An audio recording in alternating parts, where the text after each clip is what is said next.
Hello guys, welcome back to my channel. आज की video होने वाली है लेक्चर 4 किसकी, इंग्लिश प्रैक्टिस टेस्ट की। जी हाँ, जैसा कि आप सब जानते हैं, हम लोग जूनियर कोर्ट असिस्टेंट के लिए जो कि सुप्रीम कोर्ट ऑफ इंडिया ने नोटिफाई की है वैकेंसी, उसके इंग्लिश पोर्शन के लिए प्रिपेयर कर रहे हैं। तो उसी के रिगार्ड में आज की वीडियो लेक्चर 4 होने वाला है, जो कि ऑलरेडी 1, 2, 3 के कंटिन्यूएशन में है।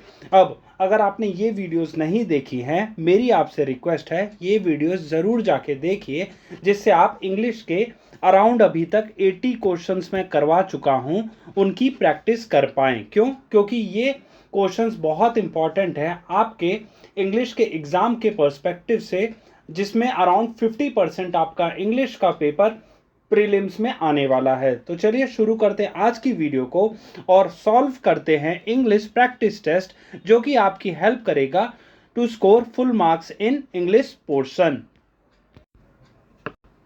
अब देखिए गाइज, ये है पहला क्वेश्चन जो आप अपनी स्क्रीन पे देख रहे हैं, जिसमें हमें एरर डिटेक्शन करना है, और वो है identify the part of the sentence that contains an error.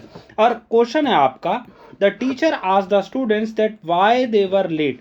अब इसमें से कौन सा ऑप्शन में गलती है? Option A, option B, option C, option D. तो गाइज, अगर मैं इस क्वेश्चन को एक्सप्लेन करूं, इसमें जो है दैट और वाई, ये दोनों एक साथ नहीं आएंगे। क्यों? क्योंकि जब भी हम एक्टिव पैसिव को चेंज, डायरेक्ट इनडायरेक्ट को चेंज करते हैं, तो उसमें क्वेश्चन के साथ, इंटरोगेटिव वर्ड के साथ दैट नहीं आता। समझे आप? अब इसमें देखिए दैट वाई है ना, तो दैट इसमें रॉन्ग है। ऐसे होगा, the teacher asked the students why they were late. इसमें अगर हम एक और एग्जांपल से समझें, Ram asked Sita where she was. ठीक है, इसमें दैट नहीं आता। जब भी आप क्या करते हैं, आप करते हैं इंटेरोगेटिव वर्ड में दैट लगा के आप एरर एक खुद से क्रिएट कर रहे हैं। ठीक है, अब हम नेक्स्ट क्वेश्चन देख लेते हैं, जिसमें सेंटेंस इंप्रूवमेंट करना है।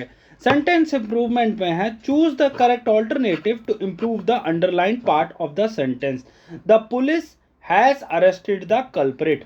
अब गाइस, एक चीज याद कर लो, जी हाँ, ये चीज याद कर लो कि पुलिस एक प्लूरल वर्ड है, इसके साथ हमेशा प्लूरल आएगा।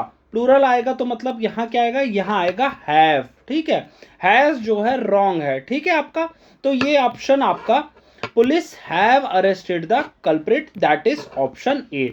अब फिल इन द ब्लैंक्स है, इसमें select the most appropriate word to fill in the blank. The soldier showed great dash in the battle field.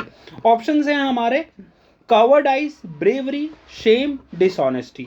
ठीक है, कवर्डाइज का आपका लिटरल मीनिंग होता है लैक ऑफ ब्रेवरी।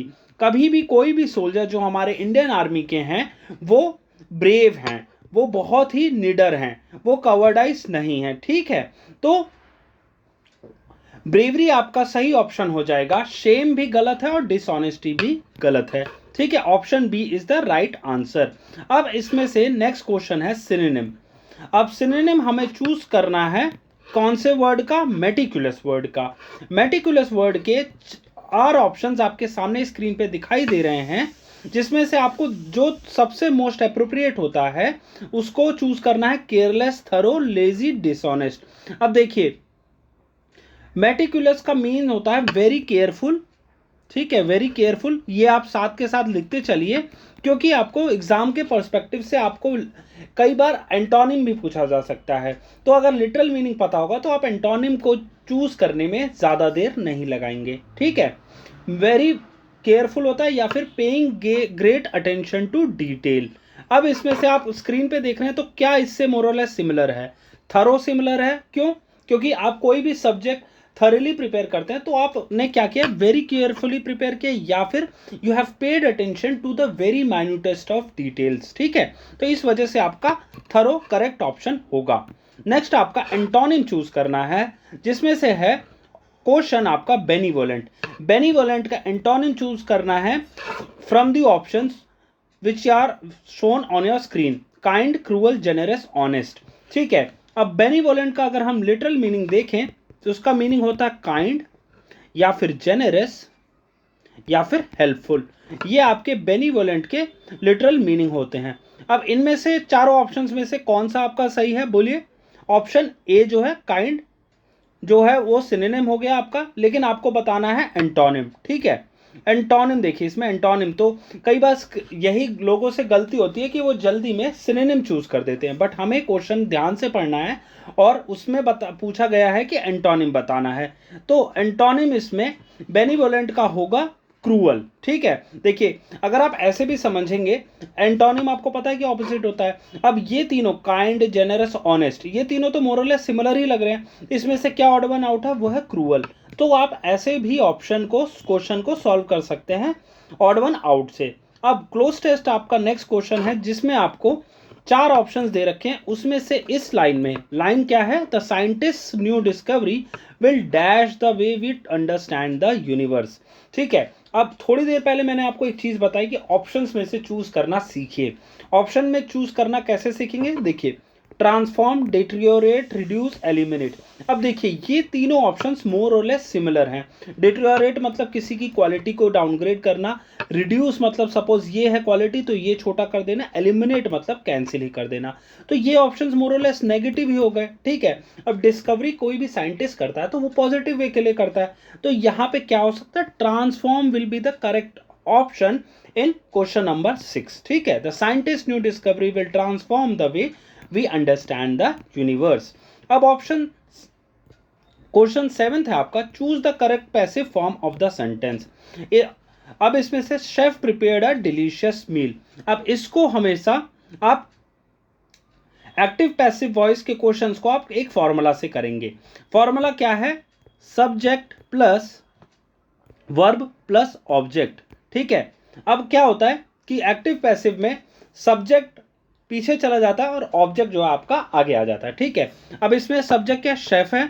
ठीक है, और ऑब्जेक्ट आपका क्या है, इसमें डिलीशियस मील है। ठीक है, अब आपको देखना है कि किसमें ऑब्जेक्ट आगे आएगा और सब्जेक्ट पीछे आएगा। ठीक है, अब डिलीशियस मील तो सब में आ गया। ठीक है, अब शेफ जो है पीछे चला जाएगा, शेफ पीछे चला गया, तो ये सारे ऑप्शन में से अब आपको जो वर्ब है उसमें चेंज कर, उसमें देखना है कौन सा सही होगा।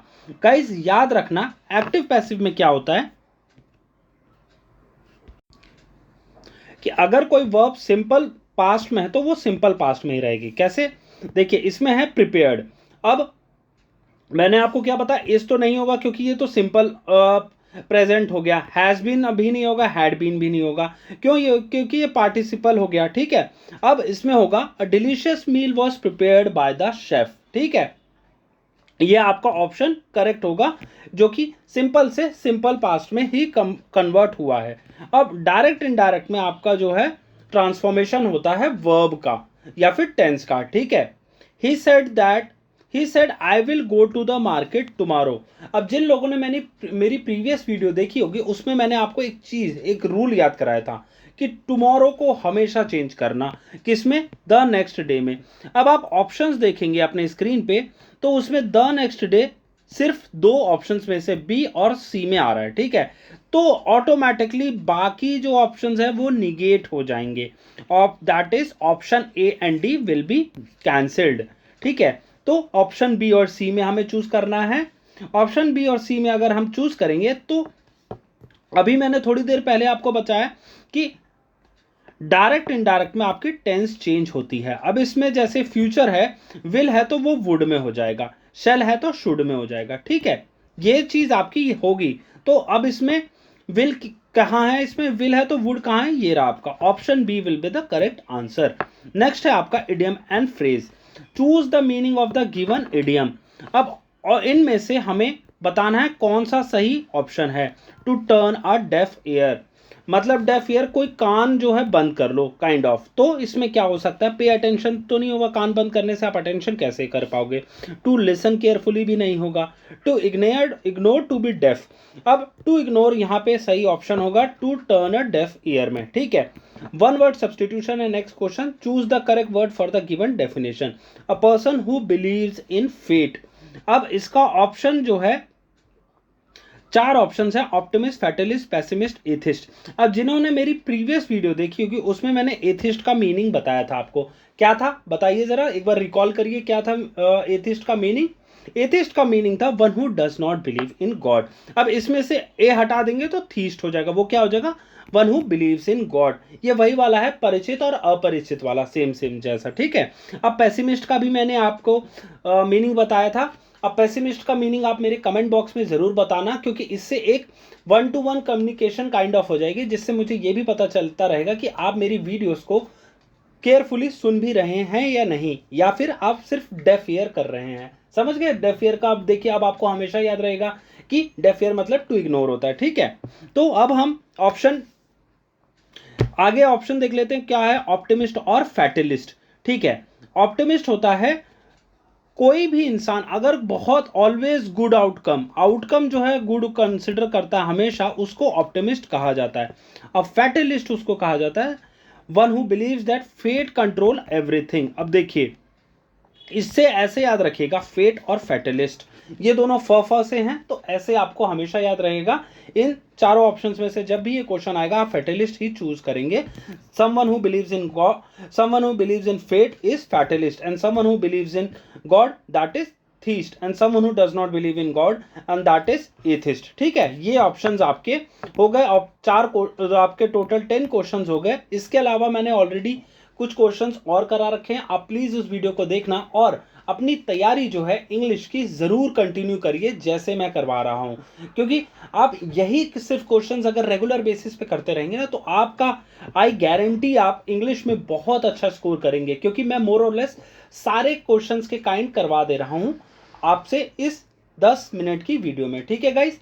ये था आज का मेरी तरफ से वीडियो। अगर आपको मेरे द्वारा दी गई जानकारी और मेरे एफर्ट्स जो कि अच्छे लगते हैं आपको, तो प्लीज़ इस वीडियो को लाइक कीजिए और चैनल को सब्सक्राइब जरूर कर लेना, मेरी हर एक वीडियो की नोटिफिकेशन सबसे पहले पाने के लिए। ये था आज का मेरी तरफ से video. Thank you for watching.